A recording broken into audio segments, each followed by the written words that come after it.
¿Qué tal, amigos de Tintero Blanco? En esta ocasión les traigo una recomendación random. Esta vez no vamos a hablar de libros, pero vamos a hablar de algo cercano a los libros, de películas, como hemos venido haciendo desde hace ya varias semanas. Como les digo, si quieren que recomiende alguna otra cosa, no sé, K-dramas como hace Maru, o quizás teatro, arte, qué sé yo, cualquier manifestación artística, quizás incluso un edificio, no sé, crítica de arquitectura, no sé si eso exista, pero puedo intentarlo, ¿no?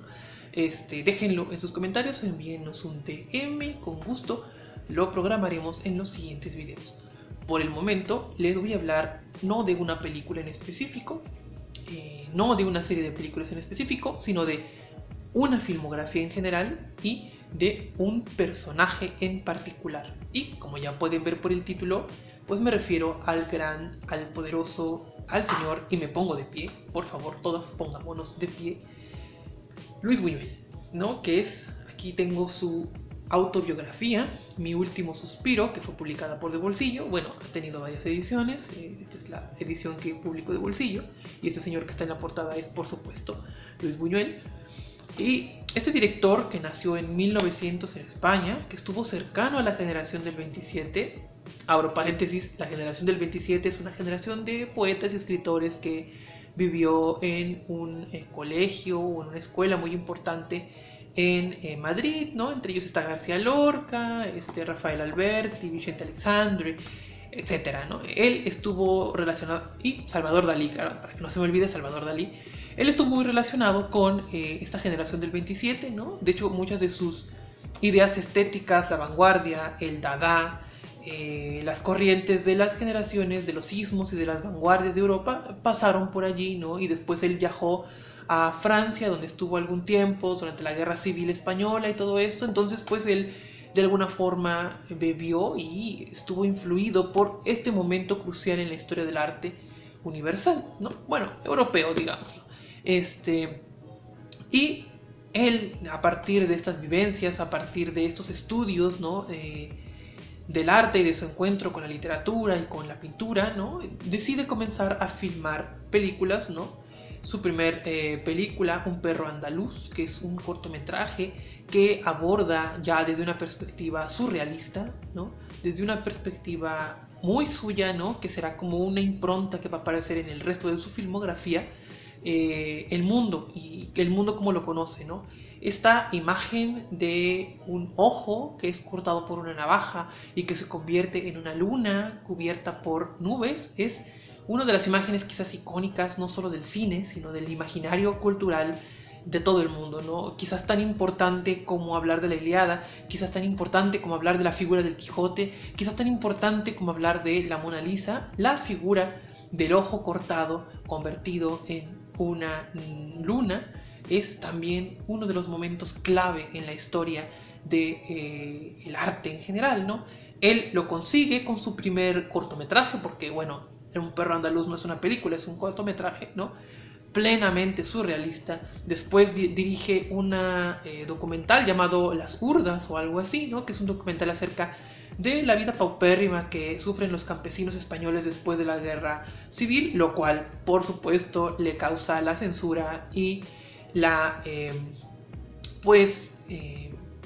el exilio de su país natal, ¿no? Recorre varios sitios, vuelve a Francia, termina en Estados Unidos, donde está cerca de Hollywood, y con el que por cierto tiene ciertas rencillas por su visión particular de el cine, ¿no? Recordemos que el cine de Buñuel es un cine pues quizás a veces demasiado complejo, lleno de símbolos que están muy a la vista, ¿no? No son símbolos que se ocultan.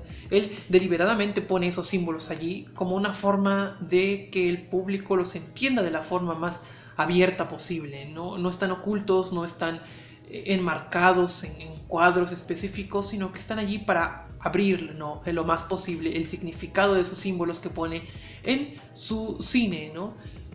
Después de estar ese tiempo en Hollywood, llega a México, ¿no? Donde es invitado, y entonces digamos lo que aquí eclosiona esto que había ido gestando a lo largo del tiempo durante su cine en Europa y después en Hollywood, ¿no? Aquí dirige quizás una de las películas más importantes de la historia de la humanidad, Los Olvidados, ¿no? Que es una película que habla acerca de los bajos mundos de México, ¿no? De la Ciudad de México, ¿no? Y dirige muchas otras películas que él llama películas de comida o películas de hambre, porque son películas que él hace para ganar dinero, para ganarse la vida, para poder comer, ¿no? Porque al final de cuentas pues tenía que vivir de alguna forma y lo único que sabía hacer era hacer cine, o bueno, desde su perspectiva. Entonces dirige películas como Gran Casino, Subida al Cielo, etcétera, ¿no? Todas estas películas son maravillosas por sí mismo, a pesar de que a él no le gustan ni un poquito, ¿no? Después de su etapa en México, que dura más de una década, dura bastante tiempo, ¿no?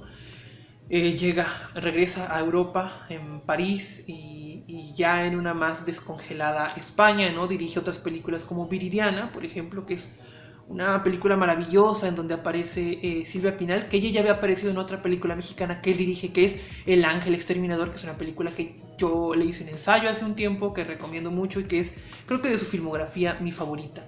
Entonces, después regresa a España, Francia, vive entre los dos lugares durante las siguientes décadas y hasta finalizar su vida. Ya habían entrado los años 70, si no mal recuerdo, en los años 80, perdón, al principio de los años 80, vive en estos lugares y dirige Viridiana, dirige Simón del Desierto, dirige El discreto encanto de la burguesía y muchísimas películas más, de entre las cuales una que me gusta especialmente es Vía Láctea, que es una película que habla acerca de un viaje de unos especie como de personas o caminantes que van digámoslo, a través del Camino de Santiago desde Francia hacia España, y a lo largo del camino se van encontrando con diferentes personas y personajes de la historia religiosa. Esto es uno de los elementos que van a aparecer siempre en en el cine de Buñuel, ¿no? Lo sagrado y lo relacionado con la sociedad, ¿no? A él parecía tener un cierto roce, un cierto encanto por el comunismo, por el socialismo, pero nunca se declaró abiertamente partidario de este tipo de gobierno, ¿no? Sin embargo, siempre fue un tema que estuvo constante en su cine, ¿no? El otro fue lo sacro y lo contrario, ¿no? El hablar acerca de mal, o el denunciar acerca de los excesos y los problemas que había en la iglesia. Y entonces podemos encontrar, por ejemplo, escenas como en Viridiana, una recreación de la Última Cena, en Vía Láctea, ¿no? Una recreación de la vía que camina Jesucristo cuando va hacia el Gólgota, o por ejemplo en Nazarín, en donde vemos justamente una comparación entre la figura de Cristo y la figura del mismo protagonista Nazarín, ¿no? Entonces hay un acercamiento de Buñuel por lo sacro, un acercamiento por lo socialista y además un acercamiento con la literatura, porque la mayoría de sus películas son adaptaciones de cuentos, de obras de teatro, de libros, ¿no? Por ejemplo, creo que el ejemplo más claro es Robinson Crusoe, que es justamente una adaptación del famoso libro de este personaje que se queda atrapado en una isla. Entonces, digamos lo que el cine, la cinematografía de Buñuel pasa por estas etapas, ¿no? Va desde, digámoslo, este momento lleno de simbolismo que podemos encontrar en Un perro andaluz, ¿no? En este momento casi oscuro, casi, digámoslo, esotérico que hay, hermético que hay alrededor de esta obra, hasta obras quizás un poco más abiertas, quizás un poco más cercanas a un público más de masas, ¿no? Como por ejemplo La ilusión viaja en tranvía, Subida al cielo y Gran Casino, que son quizás las películas que a él no le hubiera gustado hacer, quizás las películas que a él menos le gustaban, pero que son películas que se acercan mucho al público, que tuvieron cierto gusto por las personas que lo vieron y que se han vuelto quizás unas películas muy importantes en el cine mexicano actual, ¿no? Muchas de ellas están inclusive en la lista de las películas más importantes que ha habido en México de todos los tiempos, lo cual no es poco, pensando pensando que muchas de ellas pues no fueron éxitos de taquilla y que muchas de ellas tampoco fueron como las predilectas de su autor. Entonces son películas accesibles, quizás estas mismas son las que nos abren o las que abren el panorama a Buñuel, ¿no? Y para alguien que no se ha acercado a este autor, quizás sean las más adecuadas, ¿no?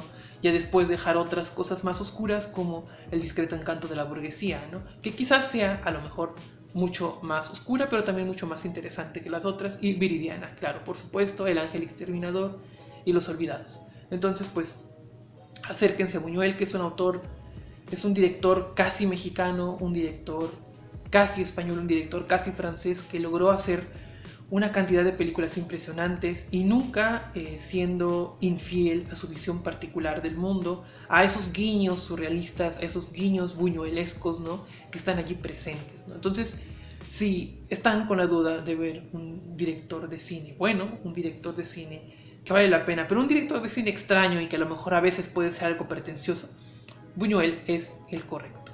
Y pues nosotros nos vemos aquí en otra recomendación random y también en una recomendación literaria que aparecerá próximamente cuando Maru me deje el canal.